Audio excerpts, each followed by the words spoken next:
Welcome to the Oxford University Museum of Natural History. My name's Chris Jarvis. I'm in charge of the adult programme of events and public events here at the museum. Thank you so much for coming out to one of my favourite events of the year, which is, of course, the Conservation Optimism Short Film Festival. It's been running for about 7 years now, and every year it comes round, it just makes me happy to see. We see some great films and some great stories being told. It gives me great pleasure to hand over to Sofia Castello-Ytikel. So, thanks.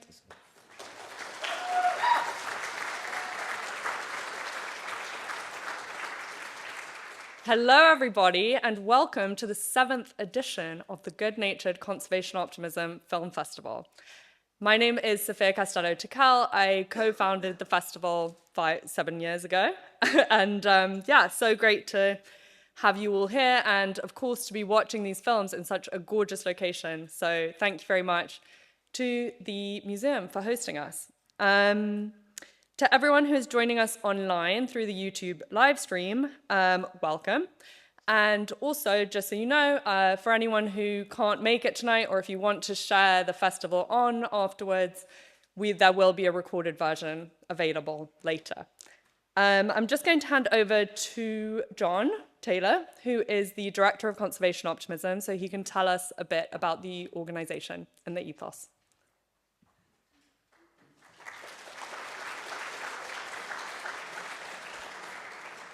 Hi and welcome, and to everybody in the room and everybody online. I'm John, I'm the Director of Conservation Optimism, which means I get to say hi to you even though I did no work for this whatsoever. This is all Sophia and Holly's work and a lot of other people around them, so an enormous thanks to them for all the work they've done putting this together, which now leaves me about 90 seconds to explain conservation optimism to you. Imagine you go out for a walk and you see that the local river is flooding and the floodwaters are rising and they're getting dangerously close to your street and your homes. So you run back to your neighbours and you don't tap politely on their door and hope they answer and gently tell them that imminent flooding is coming your way. You yell and you wave your arms and you shout emergency and crisis, and you're trying to get a big response out of them, and hopefully they'll grab their precious things and run for safety and higher ground. You're trying to get that kind of fight or flight response out of them. And in those circumstances, that's perfectly understandable. But we've been facing crisis and emergency in our environment for a very long time now. And all of our headlines are about crisis and emergency. And again, they provoke that responsiveness. Oh, my heavens, we have to do something. And of course, if it's a global crisis, then most people don't feel that they can do very much about it. It's too big. And nobody can flee. Where are you going to go? So most people end up doing the other thing, which is freezing. They don't feel that there's anything they can do, so they don't do anything, which is perfectly understandable. But there's an amazing group of people in the world who, despite all this, do keep trying to work against these enormous, apparently overwhelming challenges. They're the world's conservationists, and they are professional and amateur, and they're all over the world, and some of them have made these amazing films tonight that we're going to see. Our role is to try and talk to those people, not to reframe the discussion, not to say there isn't a crisis, there isn't emergency, there is. It's really worrying. We should have a conversation about it at some point. But to rebalance it and to say, yeah, it's big and it's complicated, but there's some really good stuff going on in the world. We're getting quite good at this. It's not hopeless. We can succeed at this if we all pull all the plugs out and do our best. You'll see some of that from these amazing films tonight. I hope you take some of that message of hope away with you, as well as the fact that there is a huge crisis that we need to do something about. That's what conservation optimism is about. My mouth is getting very dry, so back to Sophia. Thank you.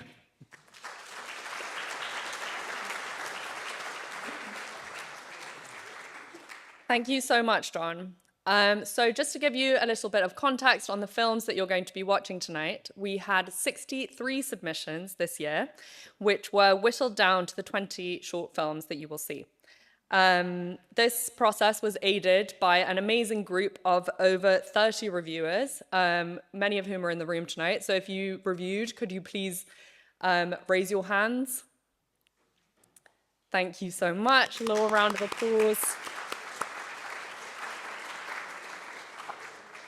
We will be seeing films tonight that come from all over the world. So from Ecuador, Denmark, Cape Verde, France, Germany, India, Italy, Mexico, where I am from, so, love it. Switzerland, the UK, which I'm sure you all love as well, and I love all these countries, and the USA. So we will have about 1 hour and a half of films, followed by a Q&A with 4 filmmakers who are present today, and then an award ceremony. And after that, we will send you all back off into the world, hopefully a little bit more hopeful than you were before. So keep in mind, as you watch, that you will be voting for your favorite film at the end of the program. So keep an eye out for that, and enjoy.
Quand j'étais enfant, je ne savais pas que je vivais durant une extinction de masse. Je jouais avec des dinosaures et je mangeais du poulet. Mais la 6e grande extinction de l'histoire, comme ils l'appellent, est là. Et son principal responsable aussi. L'être humain a mauvaise mémoire. Dodo à part, Dronte de Maurice de son vrai nom, quelles espèces disparues connaissons-nous? Râle de Sainte-Hélène, picassarde, crapaud doré, otarie du Japon, souris bleu-grise, espadon de Chine. Certaines n'ont même pas le droit à un nom commun. Pseudophyllautus adspersus, Barbodes resimus. Et il n'y a pas que les espèces qui disparaissent, mais aussi la preuve de leur existence. Le râle d'Ascension n'existe plus que dans une mauvaise esquisse. L'Amazone de Guadeloupe dans une gravure. Le Gallicolombe de Tana dans une peinture. De l'émeu de Baudin ne survit qu'un spécimen. Le squelette à Paris et la peau à Genève. Oui, j'aime bien les oiseaux. Le souvenir de ces existences est de notre responsabilité. Mais l'être humain a mauvaise mémoire. Et ce, parce qu'il est malade. Affecté par le syndrome de la référence changeante. Chaque génération tient pour normal la nature qu'elle a connue dans sa jeunesse et accepte inconsciemment le déclin et les dommages causés par les précédentes. Quand on se souvient plus des espèces disparues, celles menacées semblent moins en danger. Peut-on guérir de cela? Peut-on s'émouvoir de la disparition des rhinocéros si l'on n'a jamais éprouvé la sensation d'un papillon qui nous marche sur la main? Les œufs de poulet mangés par les humains, avec le temps se fossiliseront, et un jour on les retrouvera dans les couches géologiques partout dans le monde. D'après les scientifiques, ils constitueront alors un marqueur de l'Anthropocène, la nouvelle époque dans laquelle nous vivons, caractérisée par notre impact sur les autres espèces et sur les processus géologiques. Mais un héritage est presque toujours un choix. Un jour, quelqu'un a dit « Le futur appartient à celui qui a la plus longue mémoire ». Espérons que l'on ne se souviendra pas de nous que comme des amnésiques, adorateurs de poulet.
There is a magic in our Welsh land. It is not something tangible, but an ever-present hum. This magic is within us and all around us in nature, concentrated in areas like ancient woodlands. These precious Celtic rainforests are now few. Survivors of lifelong suffering, they have gripped onto life. I think that is why I find them even more magical. We only have less than 2% of ancient woodland left in Wales. I am always confused at how we have strayed so far from our roots. Once we understood nature's power and significance. Druid, or Derwydd in Welsh, can be translated to knower of the oak, or wren, a Welsh sacred bird. These druids existed thousands of years ago. They could read the land and its wildlife, interpreting its communication. It fascinates me to imagine that time all those years ago, when people were one with nature, with the woodland, how the trees would have spread vast like a carpet over hundreds of miles. Birds and other wildlife would be diverse and saturate the land. What happened over time that cut the cord between us and nature? The oak tree is so important to me. It is to this tree I feel most connected. I get a warm and full feeling when amongst the wiggly arms of an oak. A sacred tree to the Druids and ancient Celtic people, now cut down without a second thought. Are we collectively forgetting that we are nature? We rely on the forest, but the forest does not rely on us.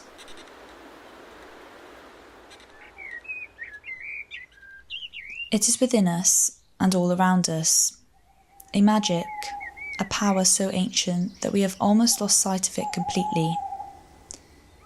And yet not only are we losing our magic, but we are losing our land. These once large expanses of woodland, now restricted and broken. The ancient people of this landscape understood nature's importance.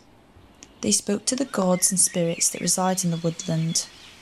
An ancient tale from the Mabinogion tells of Pryderi, who was slain by the trickster Gwydion in battle over stolen magical pigs. It was said that Gwydion could summon an army of trees to battle.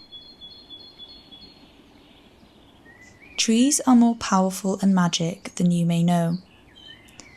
They are coursing with energy, sending nutrients to and fro, and conversing with each other, with the plants, through a mycorrhizal network of fungi within the soil. We often think of trees as inanimate objects, as something other than us. But again, we are forgetting, from nature we come, and from nature we will return. And we are nature. The wheel in which all exists, the circle and spiral that connects us all, whether we like it or not, to the roots of the land. There is nowhere I feel more at home than within a woodland. Everything feels right.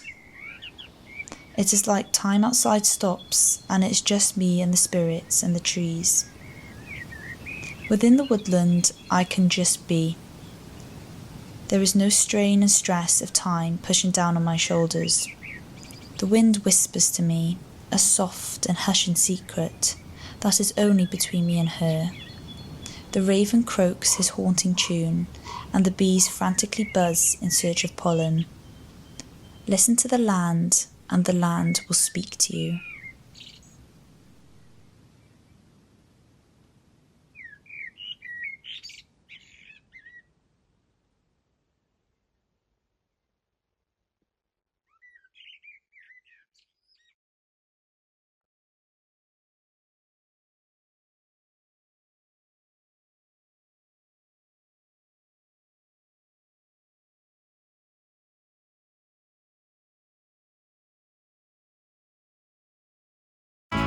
Dia, ibu.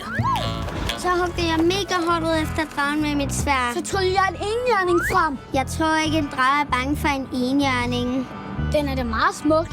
Faktisk elsker drager smukke ting. Er de så bange for grimme ting? Måske. Så tryller jeg en edderkop frem. Ja, de er mega grimme og klamme. Jeg så en i stuen. Skal vi maske den? Ja!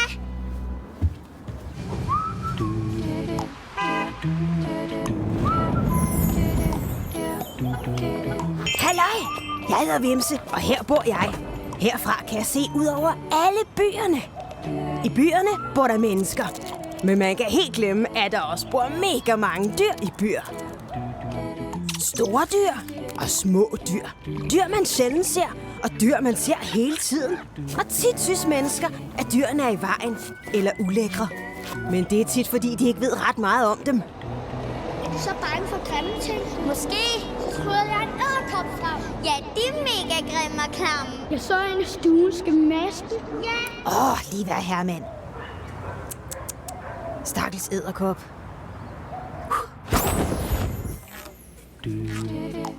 Mig edderkop.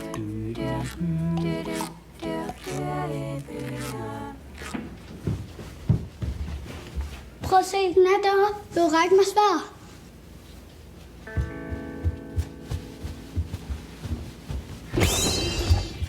Hej, unger. Hej, Vimse. Hvad skal I med edderkoppen? Den skal vi maske. Hvorfor? Fordi vi synes, den er ulækker. Men den sidder jo bare i hjørnet og passer sig selv. Nå, men hvad nu, hvis den kommer ned i min seng om natten? Det gør den ikke, Herman. Maja-edderkoppen bor hele sit liv i sit spindelvæv.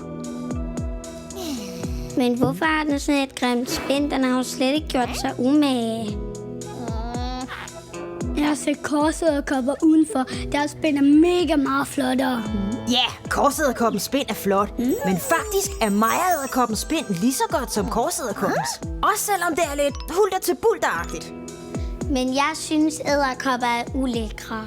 Det er ret normalt. Der er mange mennesker, der ikke bryder sig så meget om edderkopper. Specielt de der store nogen, de er sygt klamme. Jamen, hvis du ikke kan lide de store kriblekrable-edderkopper, så kan du faktisk godt lide Maja-edderkoppen. Den spiser nemlig de andre edderkopper. Spiser den edderkopper? Jep, Liva. Det er faktisk sådan en slags mester-edderkoppefanger. Og det er derfor, den spind er så rodet. Den bruger alle trådene til at mærke, hvornår der kommer en anden edderkop forbi. Og når den kan mærke, at der kommer en edderkop, så bruger den sine lange ben til at fange den anden edderkop i et spind, den laver. Lidt ligesom en cowboy med en lasso. Og fordi den har så lange ben, så kan den anden edderkop ikke angribe tilbage. Faktisk kan en Maja-edderkop fange både vipse og store husedderkopper på den måde. Nej. Den er slet ikke så stor. Den hedder bare husedderkop, fordi man nogle gange kan finde den i huse.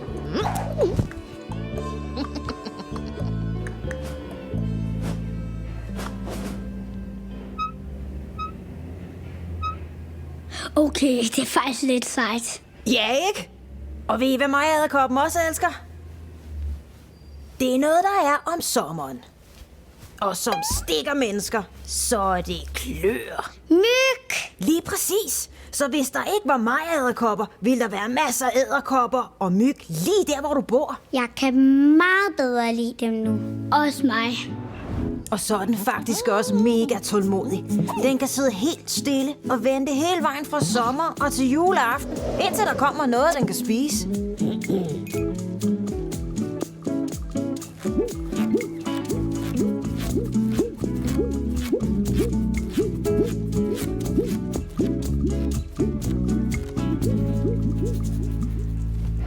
Hvorfor gør den det? Det er, når den bliver bange. Så ryster den sine ben, så nettet også ryster. Det gør det svært for andre dyr at fange den. Det ligner, at den danser-agtig. Det er ligesom stopdans. Først står den stille, og så danser den fuldstændig vildt.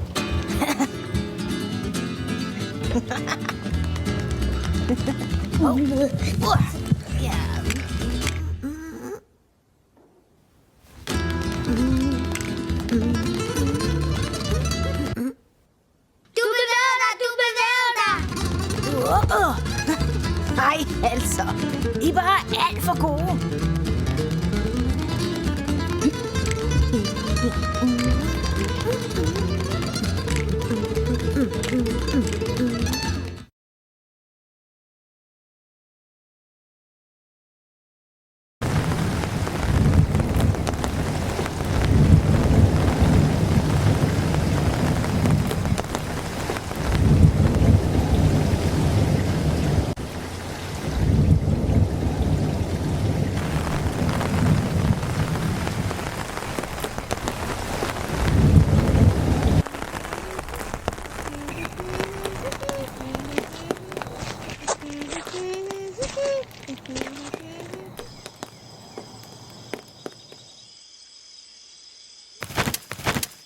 அப்பாவுக்காக நான் இங்கே காத்திருப்பேன்.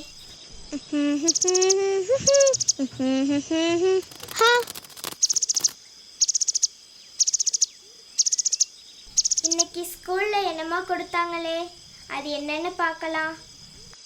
இந்த பறவை சாம்பல் தலை ஈப்பிடிப்பான். தலையும் மார்பும் சாம்பல் நிறம். உடல் மேல் பரப்பு மஞ்சளும் பச்சையும் கலந்து இருக்கு. அடிப்பகுதி மஞ்சள் நிறத்துல இருக்கு. ஓ,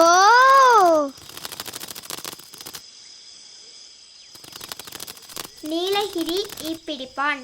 பிரகாசமான நீல உடல் மற்றும் அடர் நீல நிற நெற்றியுடன் கருமையான அலகிடை பகுதி. வாலின் அடிப்புறத்தில் வெள்ளை புள்ளிகள் இருக்கு. நீலகிரி நெட்டைக்காளி தெளிவான பழுப்பு நிறமும் புருவ கோட்டினை கொண்டுள்ளது. வைக்கோல் மாதிரி உடல் பின்புறம் முழுவதும் அடர்ந்த கோடுகள் மற்றும் உடல் அடிப்பாகங்களிலும் சில குறிகள் இருக்கு.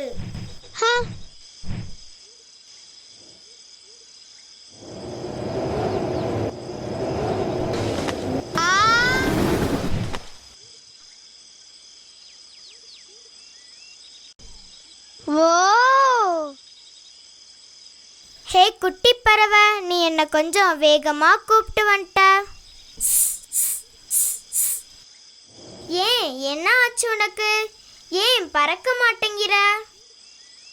ஏன்னா இது என் வீடு இல்ல. என் வீடு இங்க இல்ல, ஆனா மலைகளுக்கு மேல இருக்கிற பூர்வீக மலை புல்வெளியில இருக்கு. ஆமா, கொடைக்கானல், மூணாறு, ஊட்டி மாதிரியான உயரமான மலை உச்சியில வளர்ற இயற்கையான புல்வெளிகள். இந்த புல்வெளிகளை சில இடத்துல பாறை, மரம், அப்புறம் புதரும் இருக்கு. அதில் அமர்ந்து இருக்க எங்களுக்கு ரொம்ப பிடிக்கும். எங்களால் குளிர்ந்த காலநிலையில் மட்டுமே வாழ முடியும். எனவே நாங்கள் மலைக்கு கீழே வளர்ந்துள்ள புல்வெளிக்கு போக மாட்டோம். ஒரு காலத்தில் இந்த இடம் முழுவதும் இப்படி தான் இருந்துச்சு. என்னோட வீடும் இப்படி தான் இருக்கணும். இந்த உயரமான மரங்களை பற்றி சொல்லு. நாங்கள் எங்கள் வீட்டை இழுக்க இந்த உயரமான மரங்களும் ஒரு காரணம். இந்த மரங்கள் என் முன்னோர்களை விட ரொம்ப தாமதமாகவே இந்த நிலப்பகுதிக்கு வந்தன. அப்புறம் என்ன ஆச்சு? ஏன் புல்வெளிகள் அழிஞ்சு வருது? இந்த பழனிமலை புல்வெளிகளில் லட்சக்கணக்கான ஆண்டுகள் பறந்து புல்லில் இருக்கிற பூச்சிகளை சாப்பிட்டு புல்லில் கூடு கட்டி வாழ்ந்தோம். அவங்க சந்தோஷமா வாழ்வதற்கு இங்கே இருந்த புல்வெளிகளை அழிச்சு பைனு, யூக்கலிப்டஸ் மற்றும் அகேசியா தோட்டங்களாகவும் விவசாய நிலம் மற்றும் குடியிருப்புகளாகவும் மாற்றிட்டாங்க. அவங்க வேட்டில் வெளியூர் புற்கள் போன்ற ஆக்கிரமிப்பு தாவரங்களையும் கொண்டு வந்தாங்க. அகேசியா மரங்கள் வேரிலிருந்து முளைப்பதா அதை அகற்றுவது கடினம். யூக்கலிப்டஸ் மரங்கள் நிலத்தடி நீரை அதிகமாக உறிஞ்சுது. அப்புறம் பைன் மரங்கள் நட்ட இடத்தின் கீழ் வேறு எந்த தாவரமும் வளராது. இந்த நிலை தான் எங்கள் வாழ்விடத்தை மோசமாக்கிடுச்சு. அதுக்கும் மேலே சுற்றுலா மற்றும் இன்னும் சில பிற மனித செயல்பாடுகள் இந்த மலைகளின் ஒவ்வொரு மூலையிலும் மக்களை கொண்டு வந்திருக்கு. நாங்கள் உங்கள் வீட்டை மறுபடியும் கொண்டு வர ஏதாவது வழி இருக்கா? இழந்த புல்வெளியை மறுபடியும் உருவாக்குவது இப்போ சாத்தியமில்லை. ஓ, ஆனா மிஞ்சிருக்கிற புல்வெளிய நாம காப்பாற்ற முடியும் இல்லையா? முடியும்னு நம்புறேன். மீதமுள்ள எல்லா புல்வெளிகளையும் மக்கள் பயன்படுத்த மாட்டாங்க என்பதை நான் உறுதி செய்வேன். அதே போல ஆக்கிரமிப்பு மரங்கள் பரவுவதை தடுக்க முயற்சி செய்வேன். உங்கள் வாழ்விடத்திற்கு இடையூறு விளைவிக்காமல் இருப்பதையும் நாங்கள் உறுதி செய்யணும். ஏன்னா அது அசாதாரண பல்லுயிர் சூழலை கொண்டது. கொடைக்கானலில் நாம் சொல்ல விரும்புவது போல் மலைகளின் ஆரோக்கியமே சமவெளிகளின் செல்வம். ஏய் பாப்பா, எனக்காக காத்துட்டு இருக்கிறியா? அப்பா, அப்பா, எனக்கு ஒரு கேள்வி இருக்கு. சொல்லுமா. நாமும் நம் வீட்டை இழக்கிறோமா?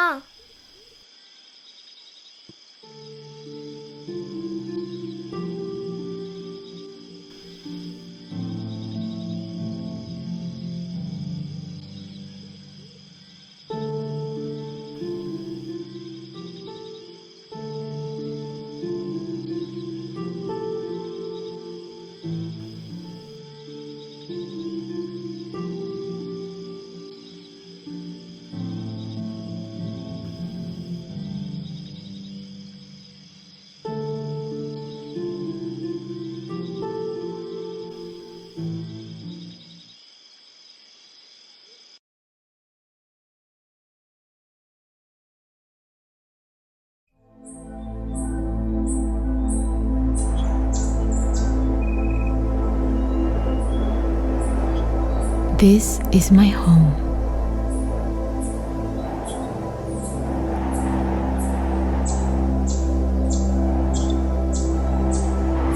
Usually, it's misty and rainy.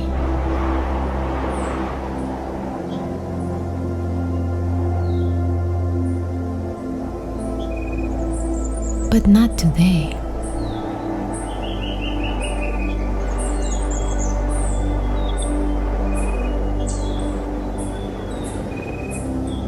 I love living here.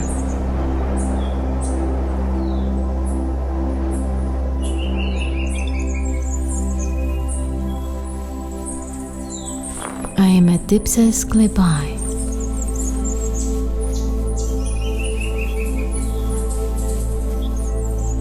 A harmless observer.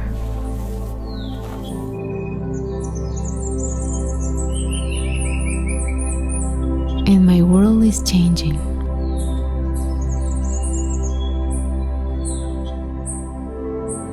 I'm not seeing as many frogs as before. It's harder to find shelter and food.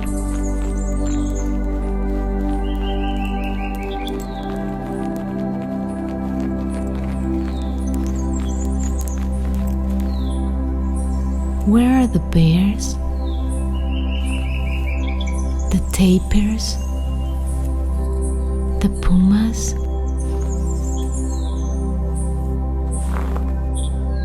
Our forest is disappearing.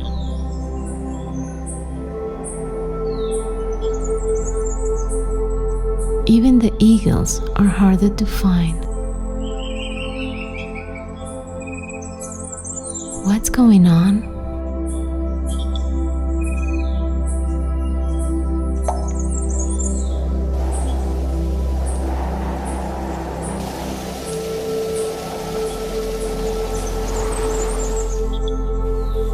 Where did the trees go? Everything is changing. What was once vibrant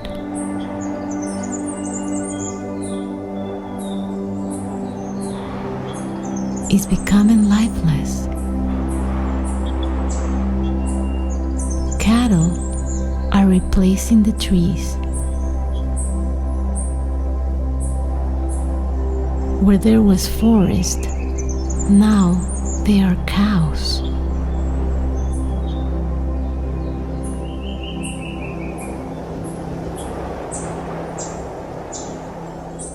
What will the future bring?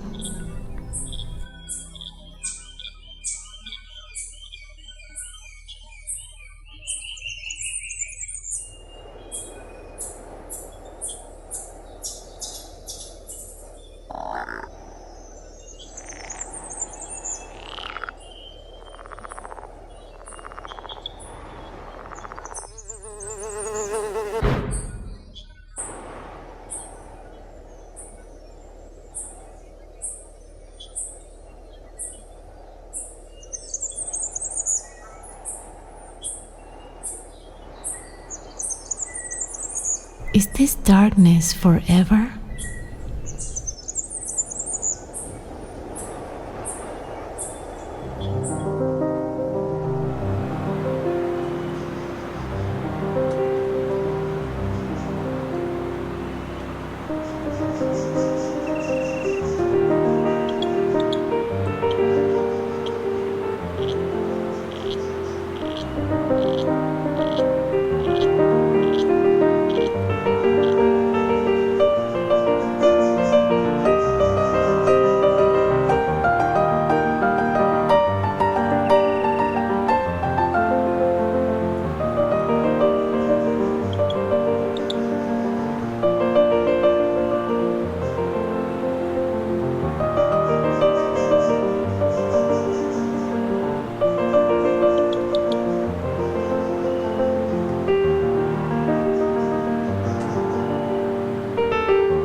perfectly adapted for life in the trees. With their hook-like fingers and specially structured muscles, they can hang from the trees without exerting much energy at all.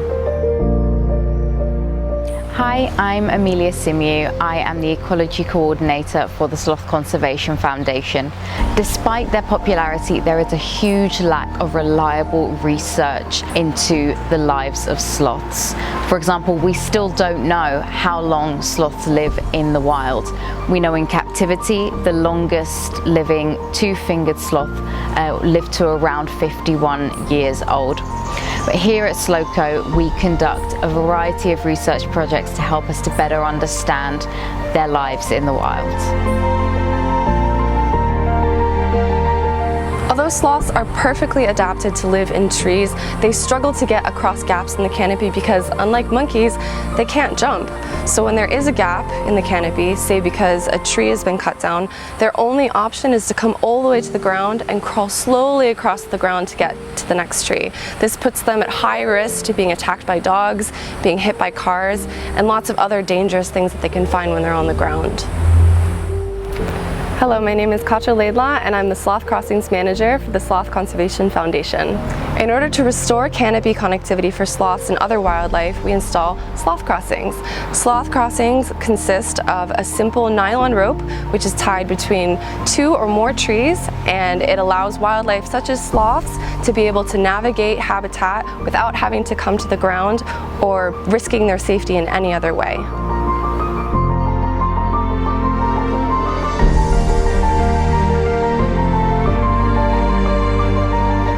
Each time we install a sloth crossing, we not only help the sloth that needs it, but many other wildlife that also live in the trees, from anteaters to kinkajous to the tiniest of tree frogs. We have documented over 11 species using this simple and effective design. A wildlife bridge is a lifeline for sloths navigating fragmented habitat. It can mean the difference between life and death. Although sloth crossings are a great immediate solution to restore connectivity, we also plant sloth-friendly and wildlife-friendly trees so that these saplings can grow into the gaps while providing essential resources for wildlife.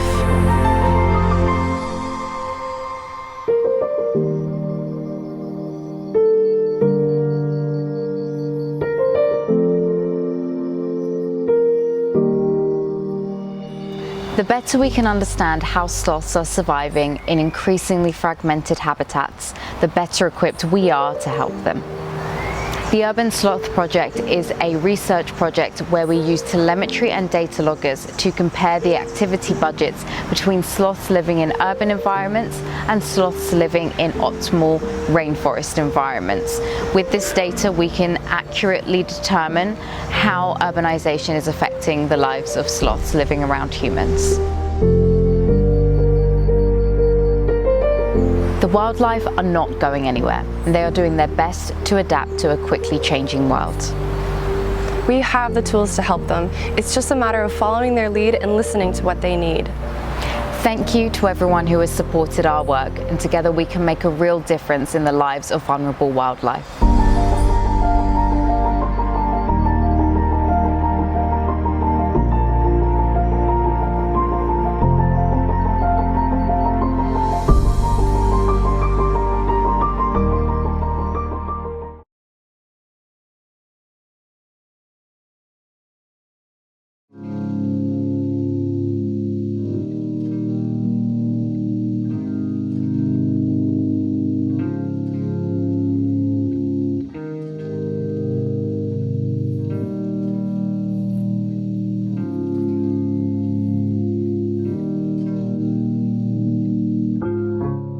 Soy Xochitl Navarro y llevo 15 años trabajando en la CONAMP. Para mí, ser guardaparque significa tener la oportunidad de ayudar en la conservación del patrimonio natural del país y estar cerca de las comunidades que son los principales actores en cuanto a la conservación de los recursos naturales.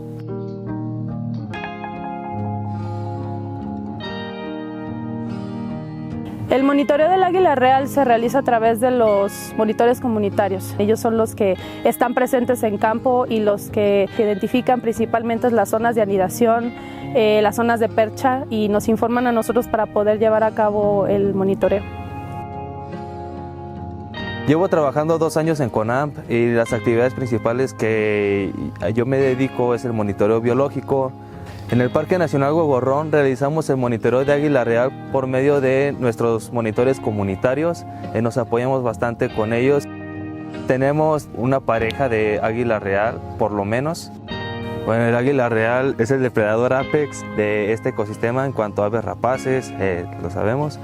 La sequía y los efectos del cambio climático han ido afectando al águila real por medio de un decremento de las presas potenciales del águila real. De hecho, pues hubo un incendio en el 2019 que ese también nos afectó gravemente y desde ese año ha tenido dificultades para tener nuevas crías. Se espera que con las actividades de conservación y de manejo que hemos estado haciendo en el Parque Nacional Huevorrón pueda llegar a tener las condiciones necesarias para volver a tener cría. Llevamos 5 años haciendo monitoreo de águila real. Nuestro monitoreo empieza desde que salimos de la casa, desde las 6 de la mañana empezamos arreglando nuestra mochila, nuestro lonche, nuestra agua, y lógico, ¿verdad? Ahora sí que algo con que sobrevivir acá, un lonche o algo. Las cámaras de fototrampeo que tenemos, andamos manejando un promedio como de 8 cámaras. Esas cámaras las utilizamos en las partes, buscamos las partes donde ellas duermen, donde perchan, y tenemos ubicada una en cada nido.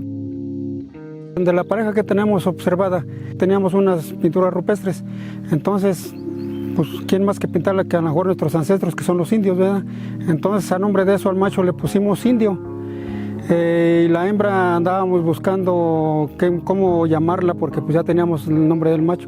Entonces ella, aquí abajo tenemos una capillita que tenemos una imagen de la Virgen de Guadalupe, entonces ¿por qué no ponerle Guadalupe, Lupita?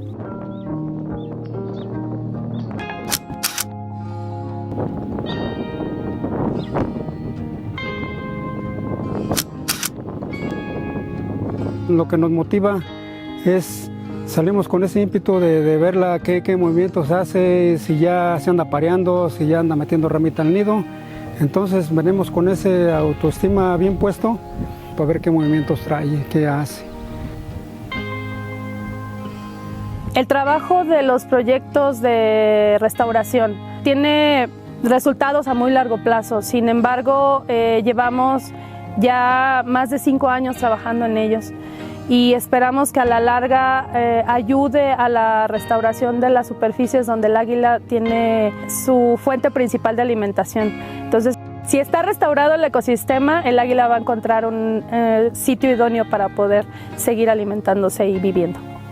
El águila real me ha sorprendido de muchas maneras porque si bien el Parque Nacional Huevorrón todavía se encuentra en muy buen estado de conservación, han habido fenómenos que lo han afectado gravemente. Entonces ella ha demostrado una resiliencia muy grande al todavía permanecer en el territorio. Entonces a mí en especial me dice que mientras ella esté aquí, el parque todavía se encuentra en muy buen estado de conservación.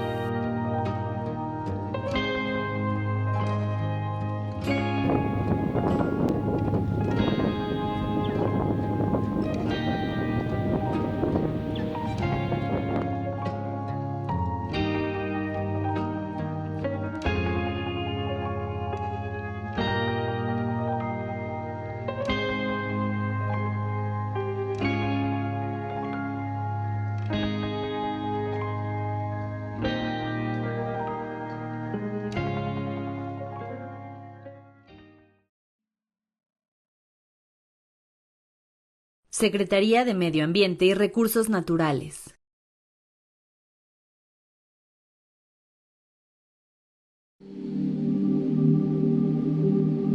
The Mediterranean Sea boasts a staggering 46,000 kilometers of coastline, touching 22 countries. Off the coast of Sardinia, we find a series of small islands, 147 in total, including the mighty Tavolara.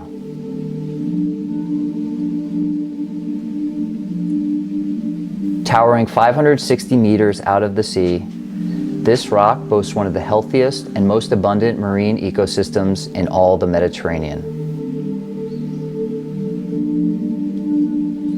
Here, in northern Sardinia, scientists and local communities have come together to implement fishing restrictions and manage coastal tourism.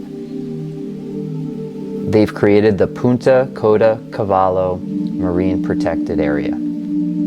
Tavolara shows us what's possible when we invest in protecting the ocean. Home to a wide variety of marine life, the diversity in these waters is breathtaking. From the tiniest fish to the most interesting critters. And of course, Italy has no shortage of octopus exhibiting their unique behaviors, shedding their suckers to grow new ones, mating, and even fighting over territory.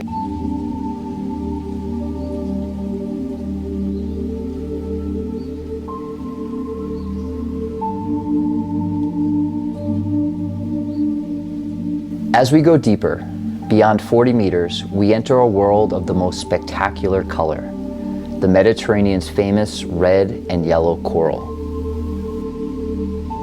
Unfortunately, like the rest of the world, the Mediterranean Sea is threatened from rising sea temperatures, overfishing, and pollution. Over the last 50 years, the Mediterranean has lost more than 40% of its marine mammals and a third of its total fish population. Still today, more than 90% of fish stocks in the Mediterranean are overstressed. But Tavolara and its Punta Coda Cavallo Marine Protected Area offer a story of resilience and hope. With effective protection, we witness firsthand how marine ecosystems can rebound. Tavolara is a model of environmental balance, one that we can expand upon throughout the Mediterranean and the world.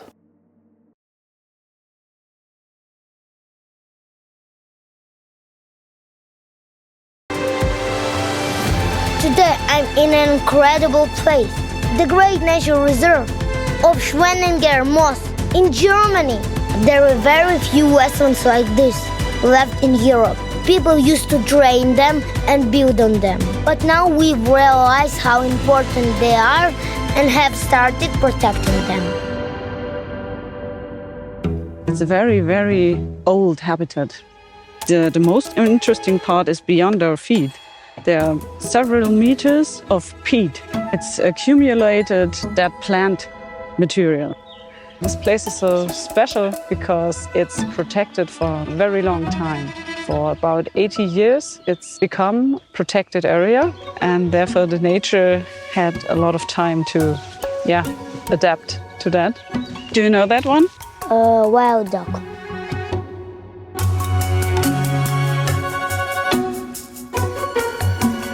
It's the most common duck in Germany. It's true. But someone told me in Sweden they are very, very rare.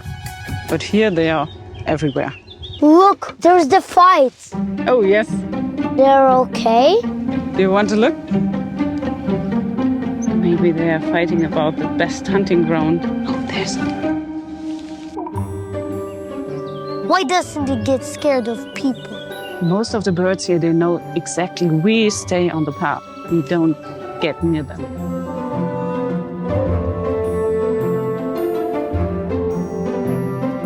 In Azerbaijan, it's the most popular bird for hunting. This one? Yes. Well, here it's not allowed to eat wild birds. They are all protected here. Oh, a little one. It's my first time when I see without that one. They only held one. Most of the time they had, more. I want to take it home. I think its parents wouldn't be too happy about that. Here, it's a nature reserve. Therefore, nature can be nature. You're not allowed to leave those paths. You're also not allowed to pick flowers or to take the little frogs with you or something. Look, all these branches, they all died when the lake was formed. They built a big dam so the water wouldn't go away that fast. And so this lake formed. This is the dam. The dam is responsible for this lake. Oh. Only because there is this dam, there is a lake. If it wouldn't be here, we wouldn't have a lake. It's not deep, but it's very muddy. So when you would fall into it, you'd probably not come out. You would need help because it's so muddy in there. Look, there is a kite. Oh yeah, you're right.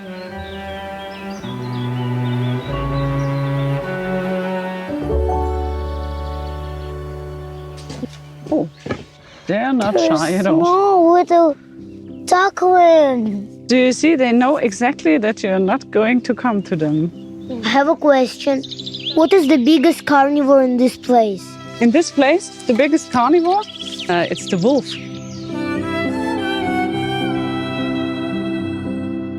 It just newly arrived, but they were extinct here for a very, very long time, for over 100 years. There are also a lot of woodpeckers here. Because there's so much dead wood here, they love it.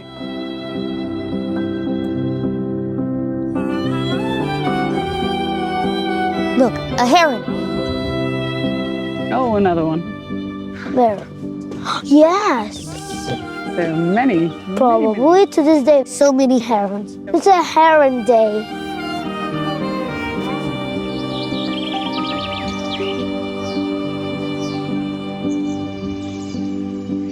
Do you see? It's like a really swampy area. Yes. When you walk in there, you probably would have all wet legs. Maybe some frogs or little fishes.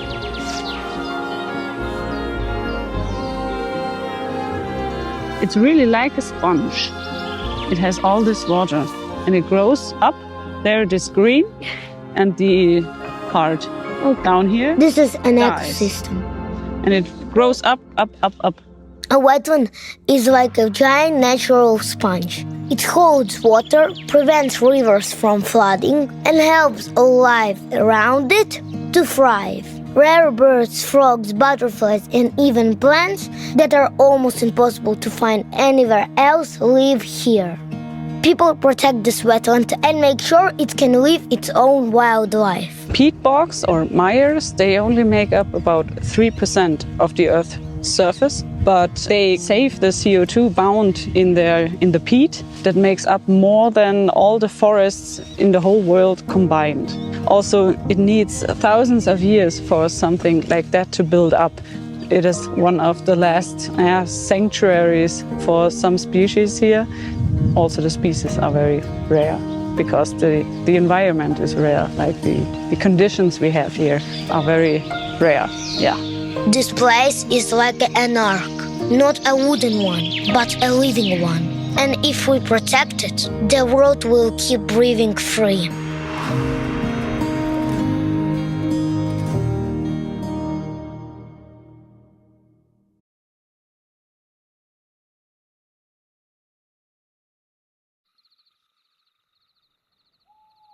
Beneath the wrinkled branches of an ancient oak tree leans an old derelict shed. But for one family, it's the perfect home. Under the cover of dusk, Mother Hedgehog leads her 3 hoglets on their first forage. The discovery of a compost heap full of bugs and grubs means one thing: dinner time. A successful start for the family's first outing, but their luck doesn't last long. Despite being a good swimmer, there seems to be no way out, and he begins to tire quickly. The steep sides make it impossible to escape. Luckily, thoughtful gardeners have installed a wildlife ramp. Cold, frightened and alone, he must now try to make it home before dawn. As night begins to fade, it's time to return home. Mum leads her hoglets back to the nest before realising her mistake. No littlest hoglet. She looks around, distressed, trying to catch scent of her littlest hoglet. She knows it's getting late. The sun will soon be rising. Several gardens away, lost and alone, the littlest hoglet has learned to be resourceful and follow his nose. But not everything is easy pickings. A spike on the nose makes the dog angry. Molly, that's enough, girl. Seizing a moment of distraction, the littlest Hoglet seeks refuge in a log pile. Molly!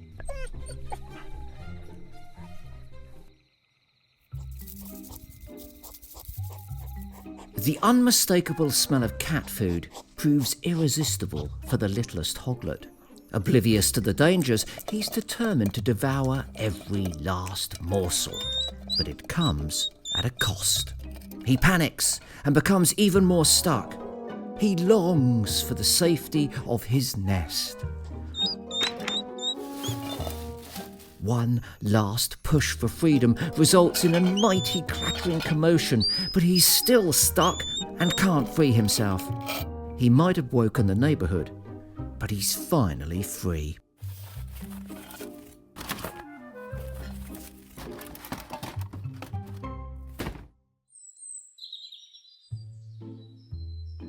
As dawn arrives, the Hoglet becomes even more desperate.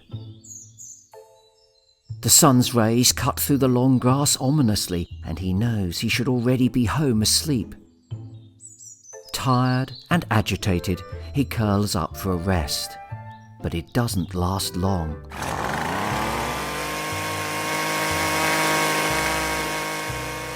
Terrified, he runs and seeks refuge.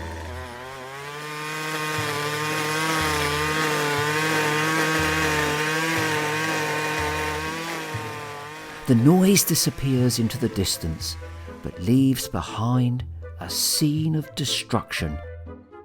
The littlest Hoglet gets a familiar scent of home beyond where the tall grass once stood. He leaves the refuge of his flower pot through a hedgehog highway, knowing that safety and sleep isn't far away. The Hoglet is reunited with his mother, ready for his bed in the safety of their day nest. After such an eventful night, it's time for sleep.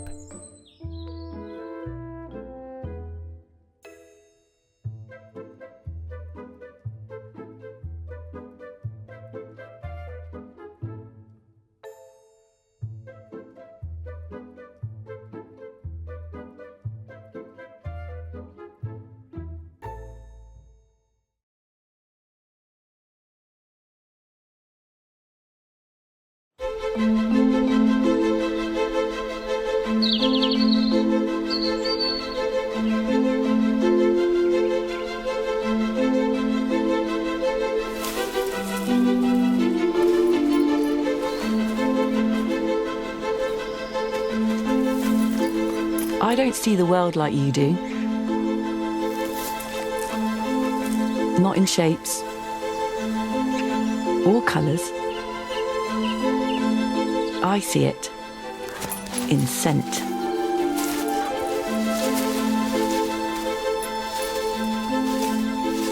A breath is a map. Who passed through? How long ago?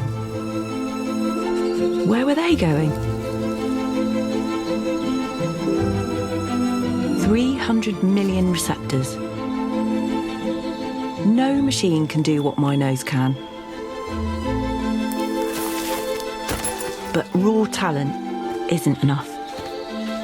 I need a guide to make sense of the smells, to teach me how to read the land.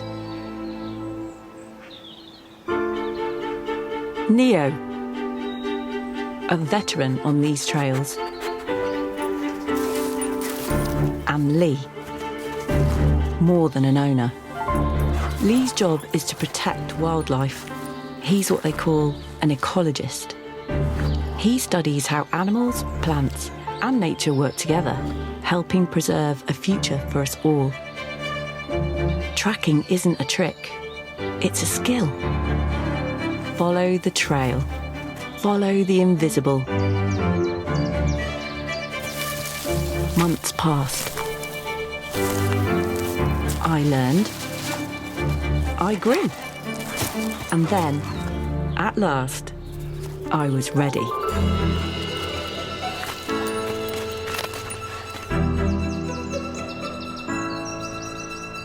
Spring.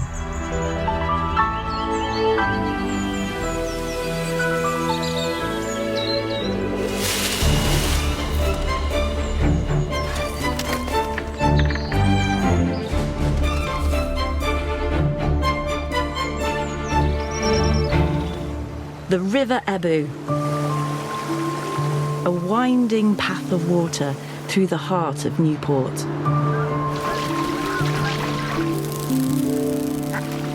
The city is growing.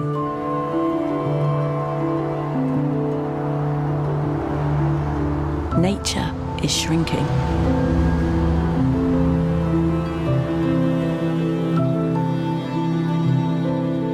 Our job, find proof otters are here. If we do, we can protect them.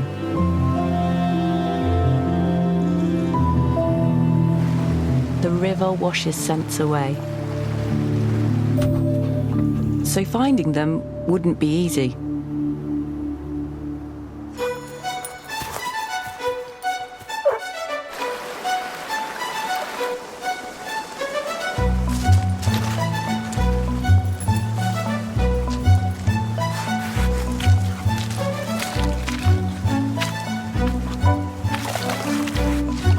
We search the riverbank. It smells, filling my nose. Hint of duck. Other dogs. The faint musk of a fox. Then, something different. Something new. A trace. Faint but certain. A clue. Otter poo. A spraint. A message for others of its kind. We had done it.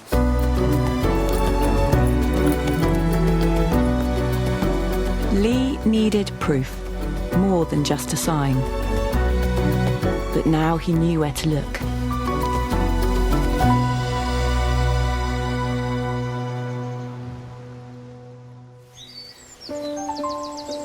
A week later, the footage came in.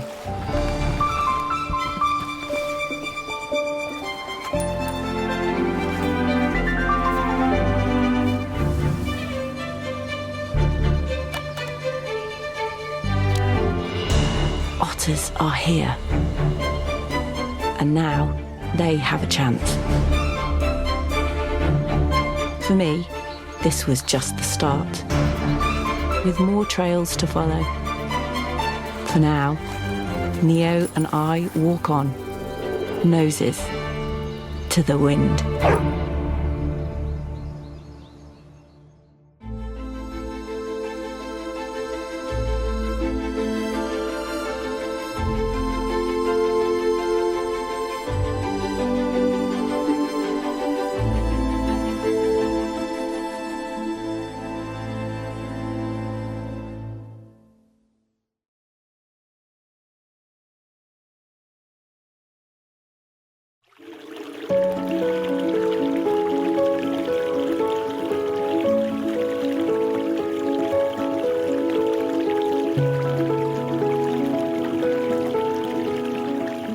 This is a story about the River Onny and how a group of local people came together to help save it from potential harm. I've grown up alongside this river and I've always loved swimming in it with my family and friends. I've seen these signs about saying stop the pipe and I wanted to find out more.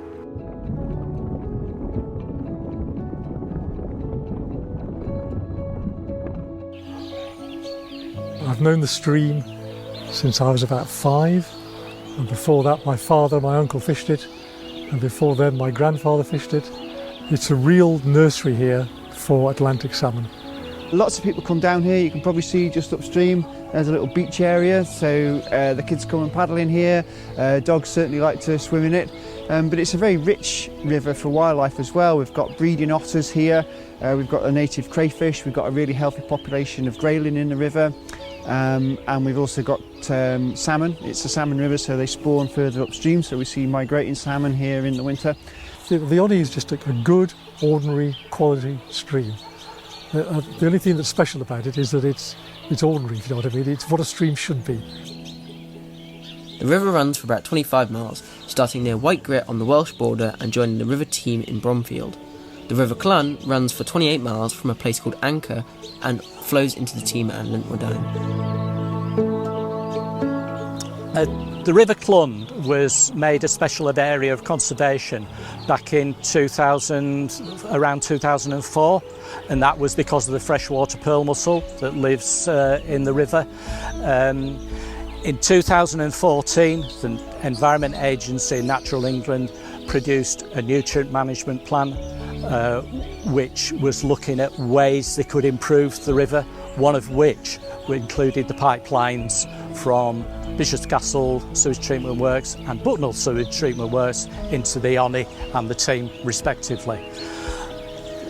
They kind of were discounted for a while, but then in about 21-22 and Natural England, Severn Trent, the Environment Agency and Shropshire Council formed the Strategic Clun Liaison Group, and they resurrected the idea of certainly the pipeline from Bishop's Castle to the Onny, and that's what we're fighting against. So what Severn Trent are proposing is a tiny bit of improvement that's going to go nowhere near to making it acceptable for the pearl mussels, but what it does do, what they are doing, by taking the effluent from Bishop's Castle and putting it in the Onny, it's opening up house building in Bishop's Castle, which has been restricted because of the protections of the pearl mussels. And one of the concerns we have is that if you look at the River Kemp, which is where the current effluent from the Bishop's Castle sewage works flows into, you won't find any salmon in that. People think that effluent is sewage, and it isn't. It is clean water, because people don't understand the processes that sewage goes through. There are 3 to 4 processes in the sewage treatment process, where we separate solids, we clean the water, etc. But most people think that it is raw sewage, and that is not the case. I'd find downstream of a sewage treatment works, you'd just get this one organism called a chironomid. You used to get thousands of them, but very little else. Whereas here, we're getting invertebrates that are indicative of a healthy river. Just on this very stretch, we do some fish monitoring during the summer, and the fish that are that big, the little 1-inch ones, 90% are young salmon that have come up the river and spawned. These little salmon that we've got in the Onny, in the Clun, in the upper Teme, they're going to get down to the bottom of the Severn there, and they're going to head to the northeast Atlantic, so probably beyond Shetland out to the Faroe Islands, spend a bit of time there feeding. They're going to head over to Greenland, and then they're going to come back to the River Severn, back to the Teme, and try and find the area that they'll probably generally spawn in. It's good to see a steady run of salmon smolts coming down the upper Teme here. So they're there, and we've managed to tag them. Well, if Bishop's Castle needs 40 houses, and that's all, why not build a nice big wetland downstream of the sewage works to improve the condition of the sewage as it goes into the river? By doing that, you could have such an improvement to what goes into the river at Bishop's Castle that you could have a big improvement there, but still allow another 40-50 houses. So you get a big net improvement, but a small increase in pollution from those houses. 8 million quid should go into improving what's coming out of the sewage works, not just dumping it somewhere else. Severn Trent announced their pipeline proposal in December 2024. The Onny Preservation Group was formed and launched an online petition to stop the pipeline, which had reached 8,000 signatures within a month. A public meeting was held that had over 200 people attending who were against the proposal, and on the 10th of May, Severn Trent published a press release stating that the pipeline proposal had been scrapped because it was not possible to guarantee that there would be no impact on the Onny. We have to look after the natural environment, because rivers are, literally, they capture, store and move our water. In the last 5 years, we have worked with lots of different organisations, and we have given them grants to enhance and improve different habitats. So that's all about delivering additional biodiversity benefits, because we know that when we look after nature, we tend to look after the water as well. This just shows that big corporations can work with small environmentalists and locals to create a better world for the natural environment.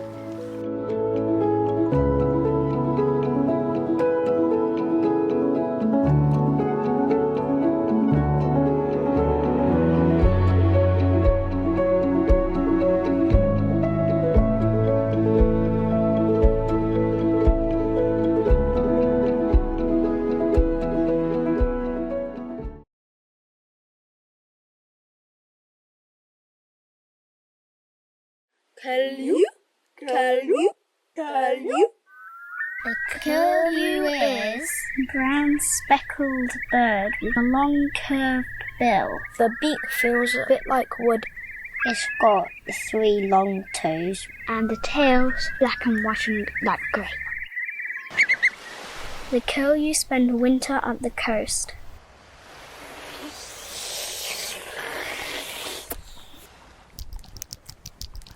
They eat tasty morsels from the sand. When spring arrives, the curlew fly inland to the hills and moors. They reunite with their mates and return to the same field every year to raise their young. They're loyal for life. They make their nest on the ground and lay 4 eggs. It's a minty colour with a brown bottom. It's a bit like a bone guy. The curlew guard them day and night, But the poor curlew can't protect them all. And 4 weeks later, out pop the chicks.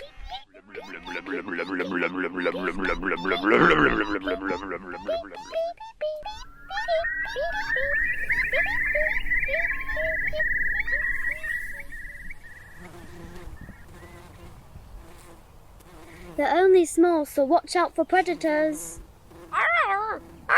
There's Mr. Fox! They tried to distract him and let out a call.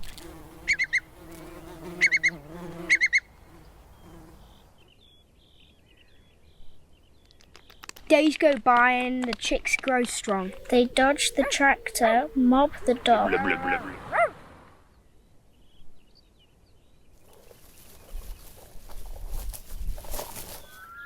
They stretch their wings, take flight and soar far back to the shore, ready to return next year.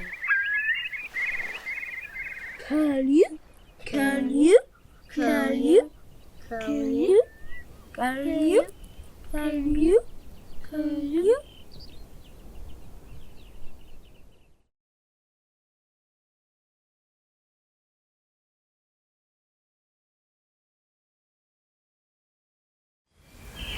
Ça, c'est mon quartier. Entouré par la nature et toute sa biodiversité, ses couleurs exotiques et sa tendre brise qui effleure mon quotidien. Vous vous demandez peut-être où je vis ? Laissez-moi vous emmener de l'autre côté du globe, à plus de 12 000 km entre l'Asie et l'Australie, sur l'île de... Pas du tout, en fait je vis à Arcueil, juste à côté de Paris. En réalité, ces images ont été tournées sur le terrain vague juste en face de chez moi. Et ce terrain, il est situé entre des immeubles, une ligne de bus, un terrain de foot, une autoroute, et moi. Autrefois, cet espace vert était censé accueillir la construction d'un immeuble de bureau en 2010, mais il a finalement été détruit en 2014, pour finalement... en fait, on sait pas. Du coup, la nature a pu reprendre ses droits, et je me suis demandé, et si je faisais un documentaire animalier devant chez moi ? Alors je suis allé sur le terrain, et voici ce que j'ai découvert. Une bouteille en plastique, une boîte à pizza, un devoir d'anglais, une chaussure, un sac en décomposition, un toaster, un parasol. Mais ce n'était pas tout. J'ai pu également découvrir des plantes sauvages de toutes les couleurs et des insectes qui n'étaient même pas dans mon Pokédex. C'est à ce moment que je me suis rendu compte à quel point la nature était bien plus proche qu'on ne le pense et qu'il n'y avait pas forcément besoin de partir à plus de 12 000 km pour faire de l'exploration. Et je n'étais pas au bout de mes surprises. Bon, ok, il n'y a rien du tout. Mais c'est parce que, en fait, tout s'est passé avant que je filme. En effet, il y avait un renard qui m'avait aperçu et qui s'est enfui de l'autre côté. J'avoue que je me suis senti vraiment nul de l'avoir dérangé. Mais j'ai voulu me rattraper. J'ai donc multiplié mes recherches afin de pouvoir me préparer au mieux pour pouvoir observer le renard sans le déranger de nouveau. Il me fallait donc une tenue de camouflage complète et beaucoup de patience. J'étais enfin prêt à l'observer. Je suis donc parti tôt le matin afin de pouvoir observer le renard avant qu'il ne sorte de sa cachette et afin de ne pas reproduire la même erreur. Je suis donc reparti à la même zone où j'avais précédemment croisé le renard et il ne me restait plus qu'à attendre. Et attendre. Pour finalement attendre. Et après un long moment, je n'ai finalement pas pu filmer un seul renard. Mais 2 renards. Et ça, c'est ma tête quand je réalise que je suis devenu un réalisateur de documentaires animaliers.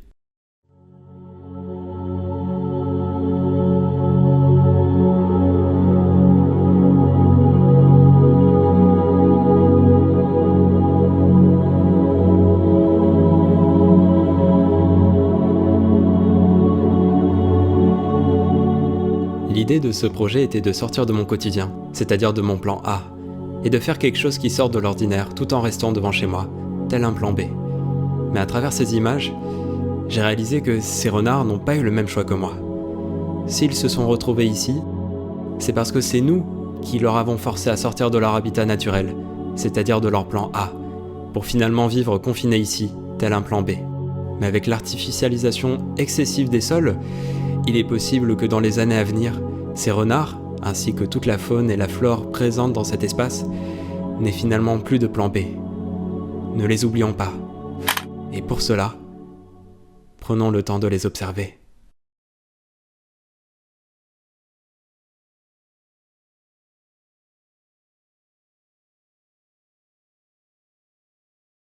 It's so hard to dream of the future. Everything holds me back. The present paralyzes me. I am held fast by a carpet of ivy. It sprawls over backyards, and I see trash littered in clusters among the leaves like bird nests. And I think it would be impossible to tear it all back. I am trying to forget the word impossible. I am trying to dream of the future. I am sick of roadkill. I want to watch the fox cross the street in peace. I want a country not built around cars and oil. I want the Baltimore checker spot back. I want butterflies to carpet the summer fields and backyards with the majesty of a biblical plague. In the future, we'll live slower, and convenience will not be at the center of our wanting, because our time will no longer be ground thin from being overworked. In the future, there won't be that many grocery stores, but there'll be a lot of food pantries, where your neighbors will bring extra eggs from their chickens, and you might bring zucchini from your garden. When we're not all afraid of losing everything, it's going to be so much easier to give. In the future, there'll be time to play, and to make art, and read books, and learn to play the guitar, and write novels, even if they're bad, even if they're unprofitable. When everyone's needs are met, they will dream bigger than they did before.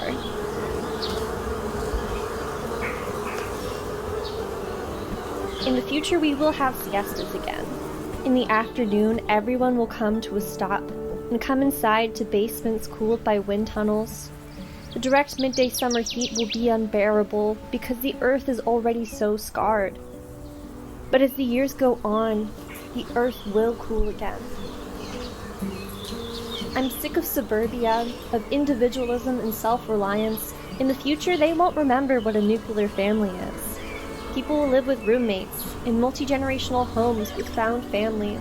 The lessons of queerness, taking us all into each other's arms, no matter how messy or complicated.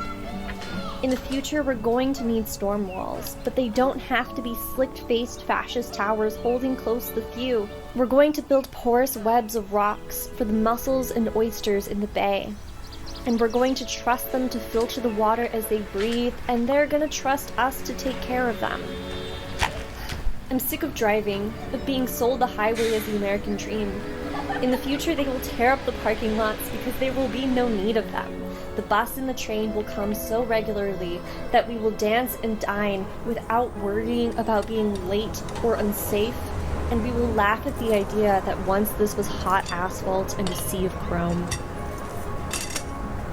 I dream about a world where we steward the earth instead of trying to own it. A world with no borders between nations, where we trust the indigenous cultures of the land to lead us in restoring it. A world where impossible is synonymous with war, apartheid, and genocide. Where possibilities lie in imagination instead of profit. Monarch butterflies travel over 2,000 miles between Mexico and Canada every year. We are a waypoint in that migration. I try to let each moment be a waypoint. I try to remember that goats can eat the ivy that strangles the trees. I remember that we have the designs for solar panels and wind towers that can fit in my neighborhood. There are unused train lines across the states just waiting. 1,000 solutions, ready, for 1,000 voices to scream that we want them. When I am too ragged and weary to grasp at hope, I give myself permission to dream.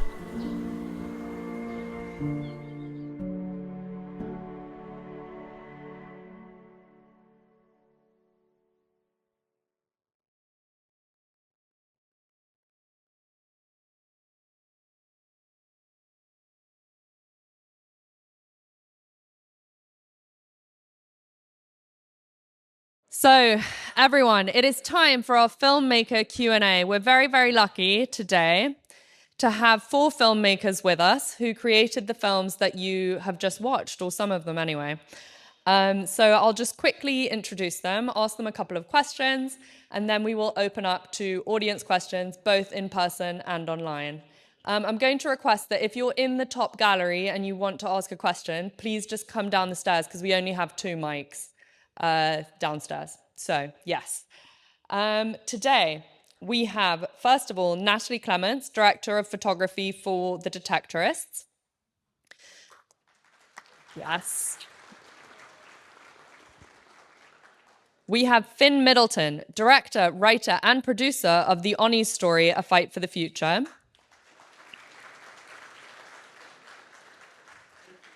I will just make a quick note that Finn is returning to the festival after his debut in it at just 12 years old, when he made a film called English versus Australian Sharks. So I'm noticing an aquatic theme, and we're thrilled to have you back. We also have Olivia Davies, Director of Woodland Whispers,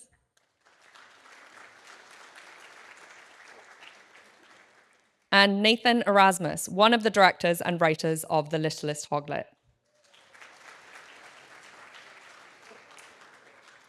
So just to kick us off, and you've each got your own microphone, I'm going to ask you, what was your favorite film tonight beyond your own, and why? Hello, 1, 2, yes. I think from a technical perspective, because I'm more of a camera person, the first film, Risky Roots, I would have loved to have been in the Foley, all of that squirmy sound. I really would have loved to have kind of been there for the recording of that. That said, I think my perspective has been changed on Daddy Longlegs forever now as well. Hello, hello. I'd say my top 3 are the first one is the ocean conservation one. I don't know what was the title of it again. I think it was Mighty Rock. Is that it? Yeah, but anyway, yes. That one was my favorite because obviously it's to do with the ocean, and I really love the ocean. I have since I've been born, and I've always loved it. And probably my second other favorite 2 were the snake one and the frogs one. I think my favourite one was definitely the Daddy Longlegs one, because I think that it's quite easy to forget how important all species are, and especially Daddy Longlegs spiders. I didn't know that they ate spiders, and I didn't know that they could last that long without eating, and it's something so insignificant in your house. I think you don't consider how important they are. Yeah, my one was actually a Daddy Longlegs one as well. I actually killed a Daddy Longlegs this morning for my 7-year-old girl. So I felt incredibly guilty watching that. And but I'm going to take the takeaway is, I'm going to try and choke that film down and show it to my daughter, and so she's not so afraid of them. So yeah, that was good. Well, as a reminder, you will all be able to access the recorded version of the film festival if you want to share it. Great to see such a variety in the films. So now turning to your own films, if you could each please tell me what inspired you to make your film? And should we go the other way now, perhaps? Well, The Littlest Hoglet was conceived in a pub with me and Tom, basically realising we had a shared interest and passion for hedgehogs.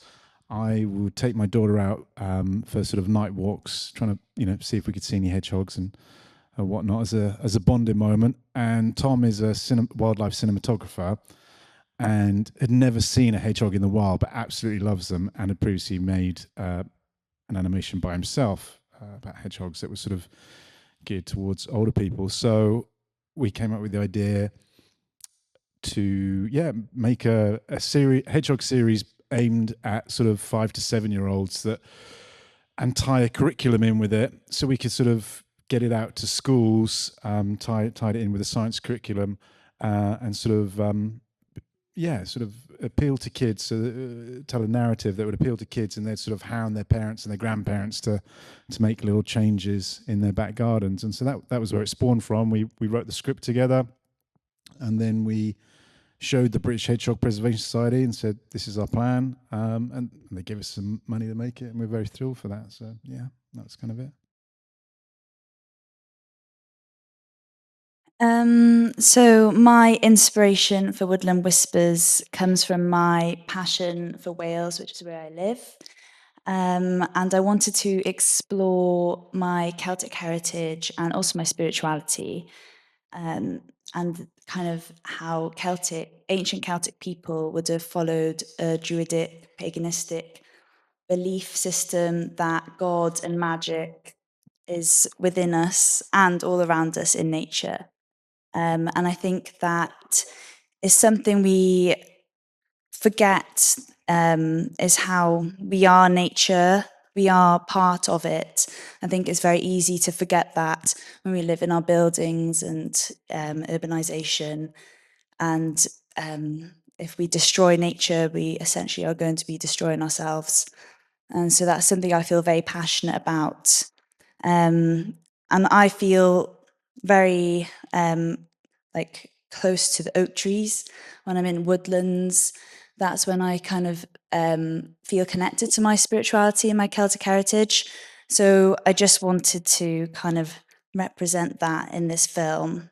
I also wanted to show, I think it's kind of a common misconception that you have to travel far and wide to exotic places to witness natural beauty, when you don't realise that, I think a lot of people don't realise we have rainforests in Wales and the UK, and they are very precious habitats, and they need to be represented in order for people to protect them.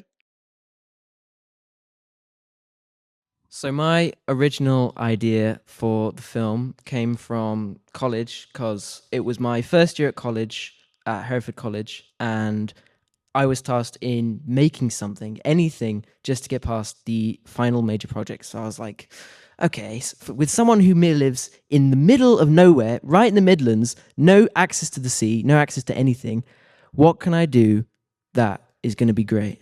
And I saw these signs, as in the film, I saw these signs saying, stop the pipe. And I was like, what's going on over here? They were all on these, every single electric pole on down the road, it was stop the pipe, stop the pipe, pop, stop the pipe. So I was like, someone's clearly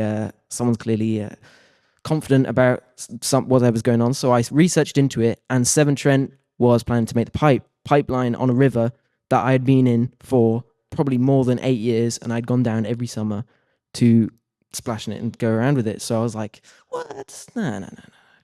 This can't do. So I contacted everyone, and I wanted to make a film about it, showing the light on what's going on, how is it going to affect the river, and what it means to me, because the river, to me, is something that I've grown up alongside with. I've been there since probably 4 years old, and I've been along with the river, and I wanted to protect it and keep it safe for other people, maybe young generations or other people who like rivers. And I wanted to make the film shining the light on what's going on. So, the Detectorists was a lovely kind of happenstance of coming together of people and ideas. Myself and the producer director on the project, Sarah, we both work in broadcast. So this was very much a passion project for us on the side of jobs that we already do in wildlife kind of film and TV making. We really wanted to tell a story that was a little bit different and told from a slightly different perspective. At the same time, I volunteered for the South Wales Otter Trust, and I'd been following Lee and his wonderful dogs for for a bit of time. Cariad came into our lives, the young pup that you see, and I was really eager to tell his story. So having those conversations with Sarah and myself, wanting to do something and being able to give back to Lee and the South Wales Otter Trust was just one of those really nice kind of moments where we could work together and make something pretty. Brilliant. Thank you all so much. So do we have questions from the audience at the moment? If you're feeling shy, I have one more, so you have a moment longer. Okay, so just quick fire. Best and worst moment creating the film, right? Because I think sometimes we have these inspiring ideas and it's like, I'm going to do this, and then actually making something and bringing it into the world is harder. So how did it go? Best and worst moment for our focus puller who sat over there. The dogs liked it when Dan was on the ground. There was just a lot of dog and face going on, and it was one of the better moments, but also a little bit uncomfortable, I think, for him during the filming. I'll start with worst. My worst moment was probably at the beginning of the film, in the pre-production stage, trying to gather interviewees for the film. I had emailed about 10 people and only 3 people had actually agreed to be in the film. So it was really kind of difficult trying to find who would be willing enough to be in the film and who is connected to the river and how can they be implemented into the film. And my best moment would be actually filming in the water. I started this project in March and it was finished around June. And so trying to film water in March in England is very, very cold, and I did not want to do it at all. So I started doing the underwater filming, like the title sequence, in around May and June. It was one of my last bits of footage that I'd actually recorded. And just swimming around in a really clear river was amazing, because the river by mine is not the clearest. And so managing to film in a river which is really clear and really warm and really like filled with life was amazing. I know, it was really good. I would say my worst moment was kind of similar to yours. I originally wanted to get a druid in my film, and they actually do exist, and there's a lot of druids around Wales, but they're all very busy with druid business. So I wanted to get some lovely Celtic music as well, but that also fell through. But I thought that it kind of ended up okay in the end without the music. My best part of making the film was being able to go to one of my favourite woodlands, which is Coed fy Hinryd yn Llanwch in North Wales. I'm from South Wales, so it was quite far away. So it was a nice excuse to go up there. And I got to meet with John Phillips, who works for the Woodland Trust, managing the Coed fy Hinryd yn Llanwch. And I had a nice big walk with him and learned lots of new things about the woodland. So I think that was, the best bit.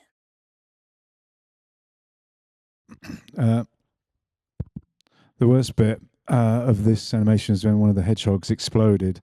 Not a real hedgehog. Is the So what we did is at first we 3D printed them and then we'd sort of paint them, but we realised that that wasn't a good idea after after we lost a couple. So the ones that were actually used in the end were actually made out of wood. They were a bit easy to use. So it was that. The best bit was, I think, was just sort of in the delivery of it all. When my daughter comes home from school and says, "Oh my goodness, they played your animation at my school." So that was a nice, happy coincidence. And I think that was probably the proudest moment of the whole thing. So yeah. That's so lovely. Thank you. Thank you for sharing those moments. Okay, so we are now opening up officially for audience questions. Who would like to go first? Okay, great.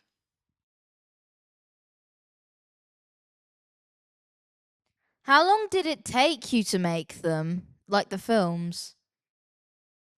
And when you ask your question, just say whether it's for everyone or anyone specifically. Everyone?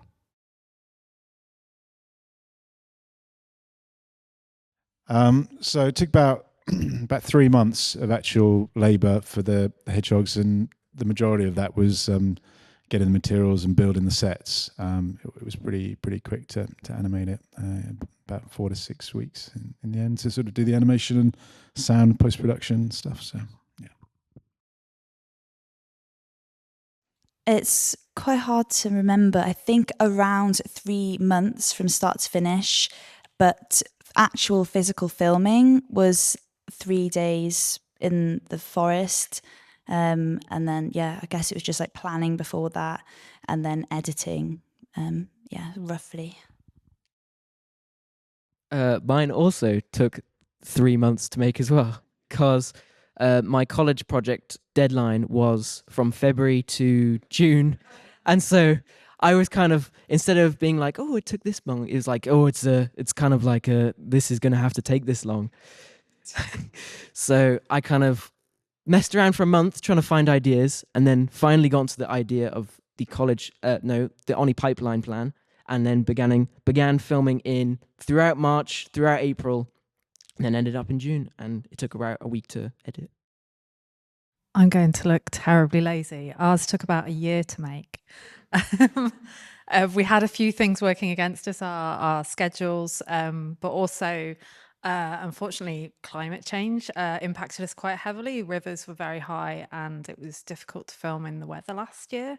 2024 was particularly bad, which is a story in itself. But also our talent was restricted to 3 hours a day. It was the most that we could keep them entertained and focused for us, especially Cariad, who just couldn't get a ball out in front of her. She would go nuts. So yeah, a little bit longer for us, but we really wanted to capture the best light and really take our time. And we were fortunate that we had that because it was a passion project with nothing kind of weighing on us. So yeah. Really interesting to hear, and especially because your films are also different, right? And so there will be such different things going into the timing in terms of making sets or trying to keep dogs entertained, or like making it to certain places, getting people to talk to you, all of that, or of course the all-important school deadline. Okay, next question. Hi. So first question, any of you who wants to answer it can answer it, but I was just wondering, because I find it quite difficult to be optimistic about environmental conservation, and I was just wondering if there's something in particular that gives you a sense of hope when you think about that. Also, because I'm also an ocean enthusiast, can Finn please name his top 2 marine creatures? My top 2 marine creatures, number 1, sharks. I love sharks. I have loved sharks forever. My favorite shark has probably got to be a tiger shark, because they can literally just eat anything and just be fine with it, like me. And my second one is, I want to say the octopus, because it's just really smart. And I was in France for 3 weeks in the summer holidays, and in one time I went down to the beach and there was an octopus in the water and it wrapped around my leg, and I just played with it for like 3 hours, and it was just really, really amazing. And anyone on hope for nature? I think for me, I film a lot with conservationists, and I spend a lot of time with the people that really work on the front lines of conservation. And what gives me hope is the hope that I see in them, the enthusiasm and the real kind of passion that is the driving force behind their work.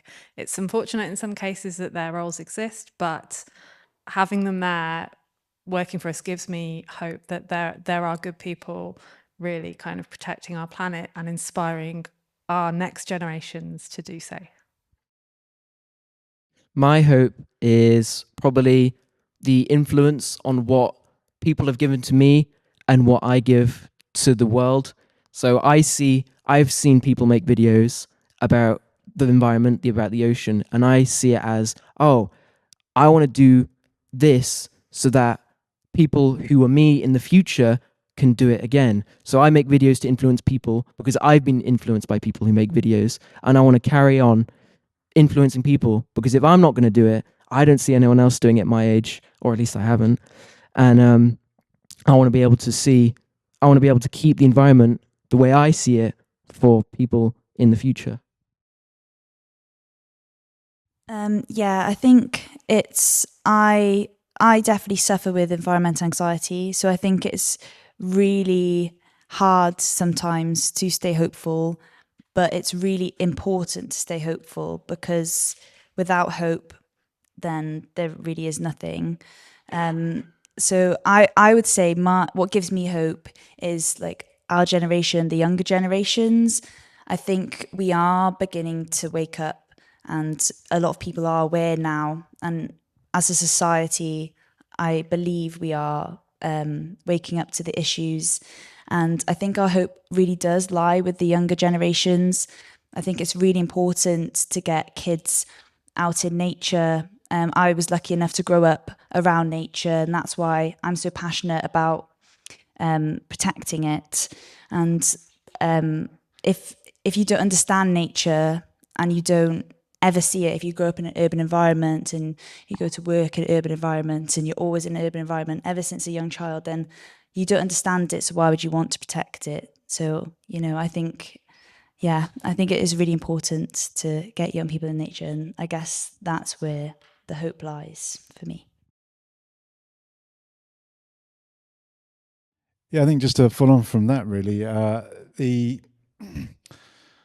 think when people aren't in nature and you don't learn about it, then you don't understand how precious it is. And I've had the real privilege recently of working on some really exciting sort of conservation projects, like not my ones where I've supported other people. And this one in particular was working with some foragers who were doing this green wall in London for the Crown Estate. And it was kind of teaching people how to forage in an urban environment, but not just teaching them about, right, you can eat this, that, and the other. It was also teaching them about what insects do. And I'm getting to learn from this. And this is fascinating stuff, like facts like the buff-tailed bumblebee vibrates its wings in the note of C in order to get the poppy to pollinate. And it's the only insect that's able to do this. And you think, wow, that's amazing. And, kids are coming up to this wall and interacting with it. And, and they're being fascinated. So I think I've been very fortunate to be involved in stuff like that as well and see that. And I think, it's all about just sort of educating kids and making things fun for them.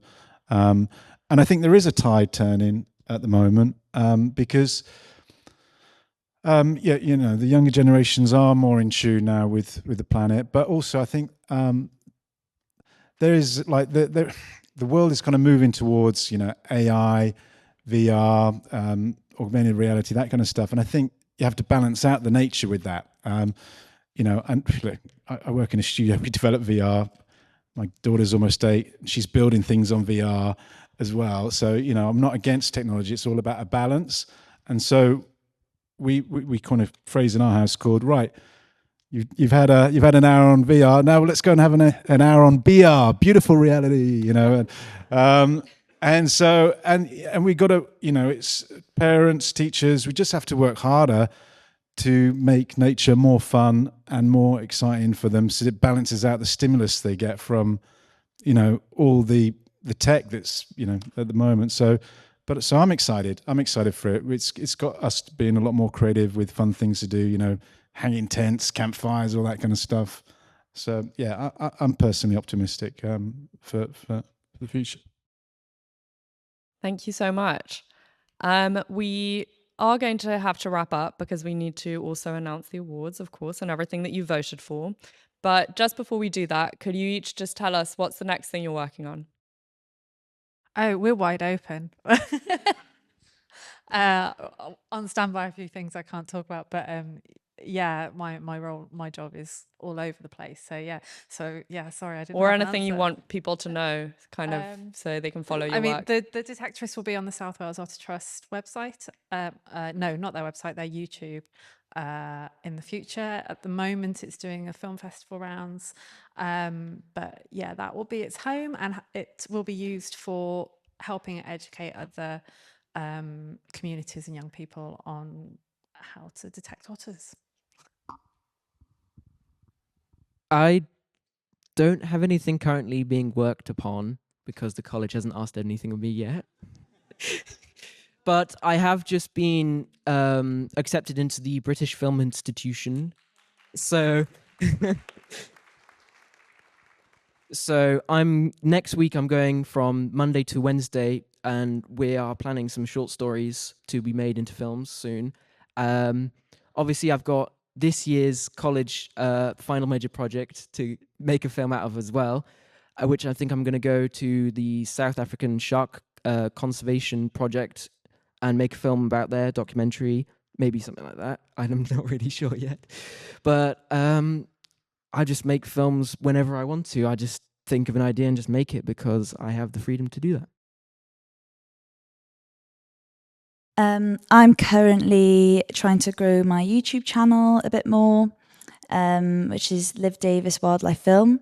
I'm hoping to do a series on starling murmurations at different locations across the UK. I just did a vlog about the Wade Spectacular murmurations at RSPB Snettisham.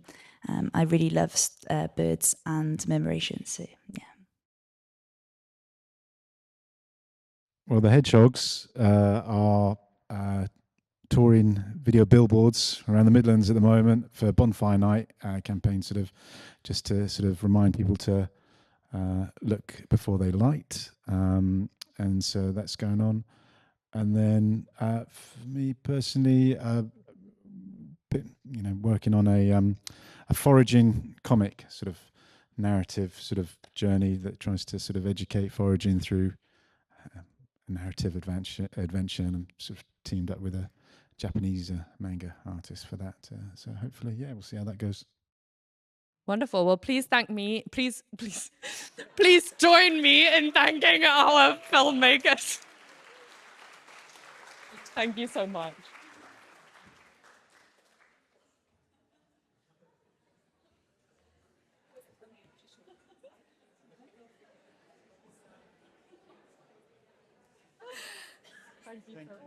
Thank you.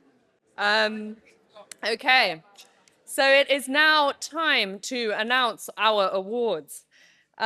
We have been lucky to have some amazing people on our judging panel this year who are experts in wildlife filmmaking. Each of these people, including Lauren, who you can see walking across, yeah, sure, donated their time to watch these films and select the winners. Yes, and they are also going to generously donate their time to provide a mentoring session for each of the category winners. So just to introduce our judging panel, we had Nora Toomey, who is an Irish filmmaker who co-founded the world-renowned animation studio Cartoon Saloon over 25 years ago. She co-directed Secret of the Kells, which was nominated for an Academy Award. We also had Dr. Vilsoni Hereniko, who is a professor in the School of Cinematic Arts at the University of Hawaii at Manoa. He's an award-winning filmmaker, academic, and playwright, and his feature film, The Land Has Eyes, had its world premiere at the Sundance Film Festival. Dr. George McGavin was also on our judging panel, who spent 25 years curating the entomological collections in this very museum, and also then made his way onto television as a BBC Natural History presenter. He's currently an honorary fellow of the Museum of Natural History and the president of the Dorset Wildlife Trust. And finally, we had Dr. Lauren Cook, who bridges science and creativity as a molecular ecologist at the UK Centre for Ecology and Hydrology. And her film, Beavers, Nature's Ecosystem Engineers, swept the awards at our 2021 film festival. So she won for Best Animation and then overall Best Film. And we are very lucky to have her here tonight to present the awards. So I will hand over to her now.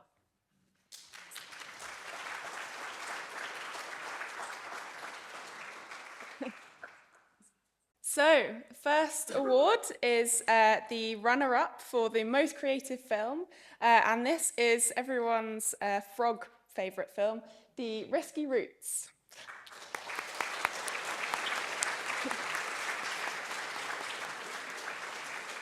So the judges thought that this film had lovely music and soundscape. The original score was super impressive.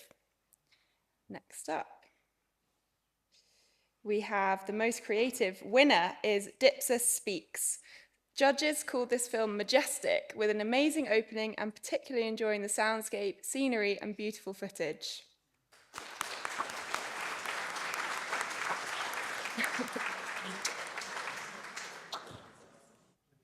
So, the most optimistic runner-up is Onny's story, A Fight for the Future. Do you want to come up?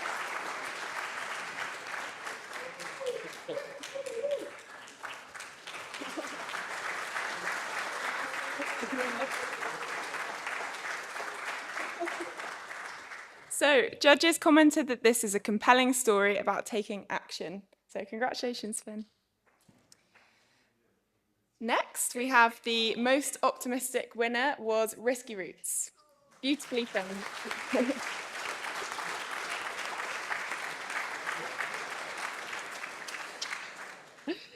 Judges commended this film for being very beautifully filmed, as well as being funny and moving.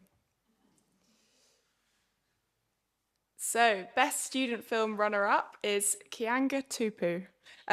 Really nice colour palette in this film and drawings. Congratulations.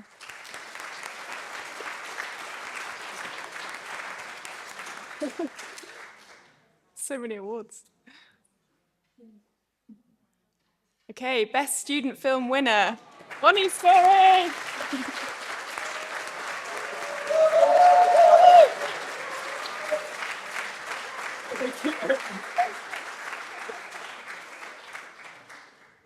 Well, we all just love this film, to be honest. I think Finn should be presenting these awards. So absolutely amazing. It was lovely underwater footage and drone shots. They thought it was powerful having youth and senior parts of the community coming together to advocate for their river. Well done. So, best film, runner-up, Noah's Diary, Wetlands, Protected for a Reason.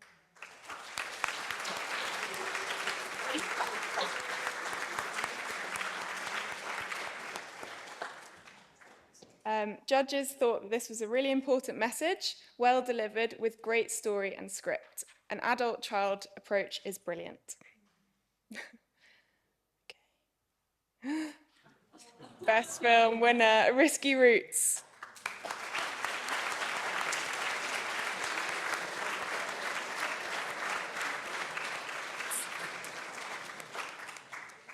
So, judges thought this film had the principle of show and not tell, demonstrated with clarity and brilliance. And I think we have do we have a video for the winner? Hi everyone, here's Jonas. On behalf of the team of Risky Routes, I have just received the great news that apparently we have been picked as the winner of the Good Natured Film Festival, which is super exciting and the whole team is super stoked. Risky Routes is this project where we try to focus on the amphibian migration and show all the little obstacles and challenges that they come across in their everyday life. And yeah, we're super happy that you guys liked the film and that it was so well received. After all these nights that we spent out in the rain, it's awesome to see that people like it. Yeah, so unfortunately we couldn't be there, but we're hoping that you guys are having a great time. And we wish you a wonderful festival, and we're so thankful. And have a great night. Bye.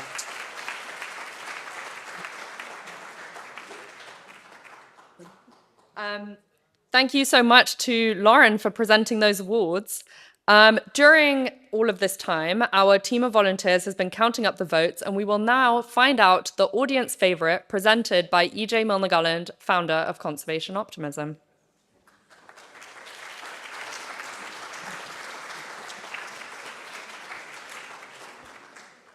Thank you very much for coming, and thank you to all the people who put on this festival.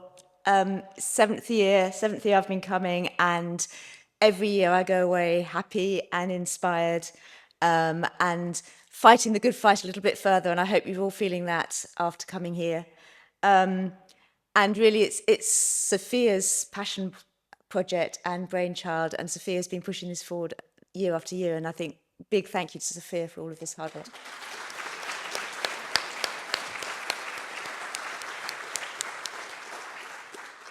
not to mention Chris Jarvis from the museum, who's our partner in crime, and thank you so much for all the hard work.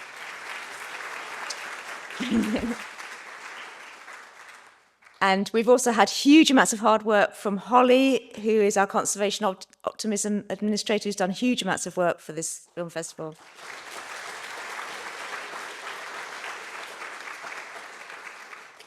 And finally, all the volunteers who've been helping out tonight, really appreciate all the hard work. So, sorry, that was a bit boring of me, but it really is a labour of love to come here every year to do this, and I'm personally very appreciative, and I'm sure everybody here is. And I hope that we've all gone away thinking that, you know, it's the little things that we can do that matter, that, you know, we all have the power to do something, and some of those films really spoke very clearly about that. So, without further ado, the films that you all voted for, online and in person, and I'm afraid to say, Finley, that you've got to come up again for the runner-up for the audience favourite.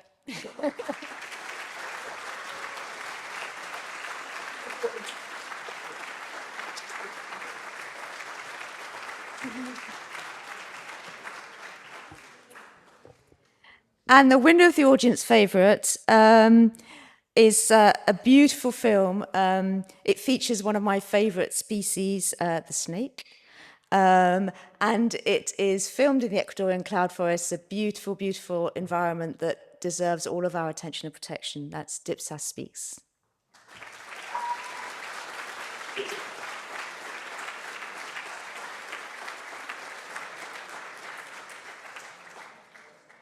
Okay, well, huge congratulations to all of the winning and featured filmmakers. Can we please just have one more round of applause for these amazing films?